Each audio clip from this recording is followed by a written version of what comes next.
दोस्तों बहुत बहुत स्वागत करता हूं आप सभी का सुप्रीम कोर्ट के सीजेआई बी.आर. गवई साहब की एक टिप्पणी पर पूरे देश में बवाल मचा हुआ है, जहां पर सरकारी भक्त लगातार बी.आर. गवई साहब को ट्रोल कर रहे हैं, तो वहीं पर इस बीच इस पूरे विवाद में एंट्री ले ली है पूर्व सीजेआई डी.वाई.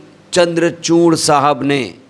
चंद्रचूड़ ने क्या कुछ कहा है दोस्तों मैं आपको बताऊंगा, लेकिन सबसे पहले मैं आपको कुछ तस्वीरें दिखाना चाहता हूं कि किस तरीके से बी.आर. गवई के खिलाफ एजेंडा चलाया जा रहा है, किस तरीके से उनके खिलाफ नफ़रत फैलाई जा रही है।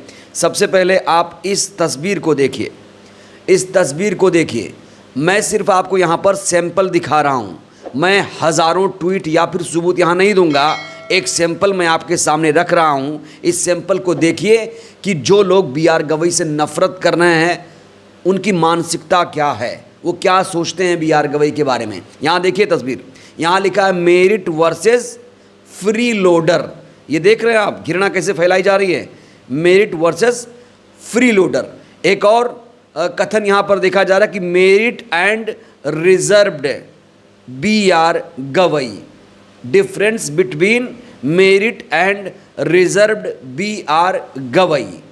तो ये हेट, नफरत, घृणा बी.आर. गवई के खिलाफ कौन फैला रहा है, क्यों फैला रहा है, ये मुझे ज़्यादा बताने की ज़रूरत नहीं है।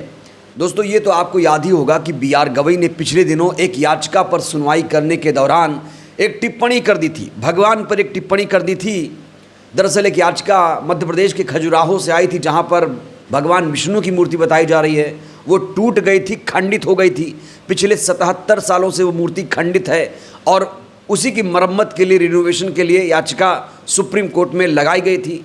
उस याचिका को बी.आर. गवई साहब ने खारिज कर दिया था। न सिर्फ खारिज किया था, बल्कि उन्होंने कहा था कि हम इसमें कुछ नहीं कर सकते, आप भगवान विष्णु से ही प्रार्थना करिए। ये उनका सटीक कथन था, लेकिन इसी कथन को, इसी टिप्पणी को तोड़ मरोड़ के पेश किया गया और टीवी मीडिया में, अखबारों में ये लिखा गया कि बी.आर. गवई ने कहा है कि जाओ अपने भगवान से कह दो, तुम्हारा भगवान ही कुछ करेगा। इस तरह की चीज़ें उनके बारे में प्रोपेगेंडा फैलाई गई टीवी मीडिया, अखबार में। लेकिन जो बयान था, कहा जा रहा है, उन्होंने बड़े ही पोलाइटली अंदाज में कहा था, हम इसमें भाई कुछ नहीं कर सकते, जाओ एएसआई से कहो, सरकार से कहो, वो इसको रेनोवेट करा देगी। बड़ा छोटा मामला, सरकार चाहेगी तो क्या नहीं कर सकती, सरकार मंदिर बनवा सकती है, तो ये तो बड़ा ही छोटा काम है, तो आप जाओ भगवान से प्रार्थना करो, सब कुछ ठीक हो जाएगा।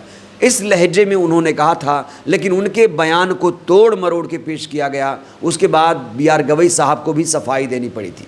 लेकिन इस बीच जिस तरीके से टिप्पणी कर रहे हैं पूर्व सीजेआई डी.वाई. चंद्रचूड़ साहब, वो बेहद हैरान कर देने वाला है।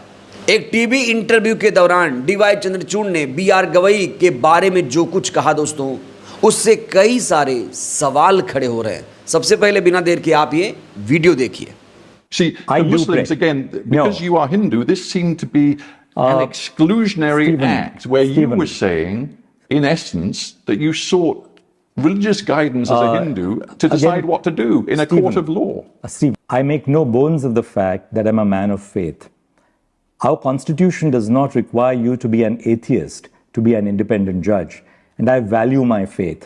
But what my faith teaches me is the universality of religion. And irrespective of who comes to my court, and I dare say that applies to other judges in the Supreme Court as well, irrespective of who comes to you as a litigant, you dispense equal and even-handed justice. तो इस video में आपने सुना, यहाँ पर D.Y.. Chandrachud कह रहे हैं कि मैं धार्मिक विश्वास वाला व्यक्ति हूँ, दृढ़ विश्वास है मुझे धर्म में, और मेरी अपनी एक आस्था है, और जो संविधान है वो किसी नास्तिक को जज बनने की इजाज़त नहीं देता है। यहाँ डी.वाई. चंद्रचूड़ का ये कथन बिल्कुल गलत है। डी.वाई. चंद्रचूड़ आगे कहते हैं कि मेरा धार्मिक विश्वास मुझे सभी धर्मों के सम्मान की शिक्षा देता है। यहाँ ये डी.वाई. चंद्रचूड़ कह रहे हैं। लेकिन एक बात जो ये बोल रहे हैं कि कॉन्स्टिट्यूशन में नास्तिक जज बनने की परमिशन नहीं है, दोस्तों ये बिल्कुल गलत है। हमारा जो संविधान है वो धर्मनिरपेक्ष की शिक्षा देता है। हमारा देश धर्मनिरपेक्ष राष्ट्र है, ये हमें संविधान ही बताता है।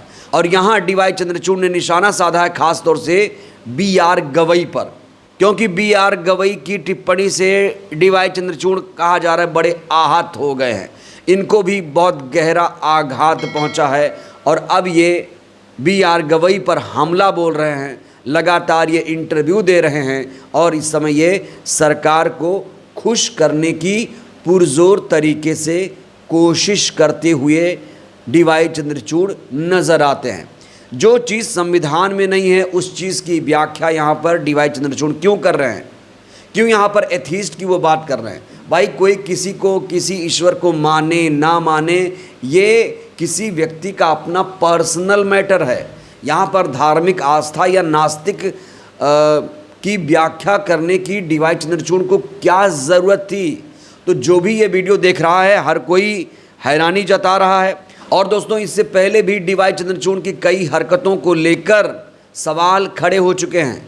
ये तस्वीर तो आपको याद ही होगी, जब प्रधानमंत्री इनके घर पर पूजा करने पहुंच गए थे। देखिए किस तरीके से दोनों मिले थे और ये सिटिंग सीजीआई थे उस समय, पूर्व सीजीआई नहीं थे।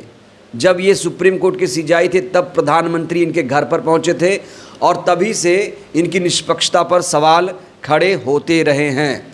और आपको ये भी याद दिला दें, जब राम मंदिर पर फैसला आया था तो उस पीठ में डी.वाई. चंद्रचूड़ भी शामिल थे। तब इनका एक कथन बहुत ज़्यादा मशहूर हुआ था। इन्होंने कहा था कि अयोध्या निर्णय के समय जब समाधान नहीं मिला तो मैं भगवान के सामने बैठ गया और उनसे प्रार्थना की कि वह इसका समाधान निकालें। यही डी.वाई. चंद्रचूड़ कह रहे थे कि हमें सूझ नहीं रहा था कि भाई राम मंदिर का फैसला कैसे दिया जाए। तब कह रहे हैं इनमें तो धार्मिक आस्था ही है, धार्मिक विश्वास तो ही है। तो ये भगवान के पास चले गए और फिर भगवान से इन्होंने प्रार्थना की और फिर भगवान ने इन्हें सद्बुद्धि दी। फिर इन्होंने राम मंदिर पर फैसला सुनाया। तो राम मंदिर पर फैसला इन्हें सुनाना चाहिए या फिर भगवान को सुनाना चाहिए, ये बड़ा सवाल है। तो राम मंदिर पर फैसला डी.वाई. चंद्रचूड़ ने सुनाया या फिर भगवान ने सुनाया। और क्या किसी जज को इस तरह की बातें करनी चाहिए? धार्मिक आस्था अपना निजी मामला है। आप अपने घर में क्या करते हैं क्या नहीं करते हैं, अगर आप धर्म के एंगल से हर चीज़ सोचेंगे तो फिर गलत है। तो एक तरफ बी.आर. गवई का कथन है, दूसरी तरफ डी.वाई. चंद्रचूड़ का कथन है। इस समय दोनों कथनों को लेकर लोग अपनी अपने तरीके से व्याख्या करते हुए नज़र आ रहे हैं। अब बड़ा सवाल यह है कि दोनों बयानों में ज़्यादा विवादित आपको कौन सा लग रहा है? डी.वाई. चंद्रचूड़ साहब कह रहे हैं कि वो खुद एक निर्णय जिसमें सामने वाला पक्ष मुस्लिम था उसमें भगवान से प्रार्थना कर रहे थे कि प्रभु कोई समाधान निकालें। दूसरी तरफ गवई जी ने ये कह दिया कि आप जाओ भगवान से प्रार्थना करो। तो उनके इस बयान पर हंगामा खड़ा हो गया और वहीं डी.वाई. चंद्रचूड़ के बयान पर कुछ भी नहीं हुआ। तो अब बी.आर. गवई को लगातार टारगेट किया जा रहा है। हालांकि उन्होंने सफाई दे दी है कि मैं सभी धर्मों का सम्मान करता हूं, फिर भी उन्हें लगातार उनके जाति की वजह से लगातार टारगेट किया जा रहा है। क्या बी.आर. गवई दलित जाति से आते हैं इसलिए उनको टारगेट किया जा रहा है? ये बड़ा सवाल है। और डी.वाई. चंद्रचूड़ ने जिस तरीके से टिप्पणी की है बी.आर. गवई को लेकर कि एथिस्ट जज नहीं होना चाहिए, धार्मिक आस्था जज में होनी ही चाहिए, संविधान को लेकर तमाम तरह की बातें कही हैं, आपको कौन सा कथन बेहतर लगा? क्या आप लोग बी.आर. गवई के कथन से सहमत हैं या फिर डी.वाई. चंद्रचूड़ के इस बयान से आप कितने सहमत हैं? आप लोग भी अपनी राय दीजिए। बहुत बहुत धन्यवाद।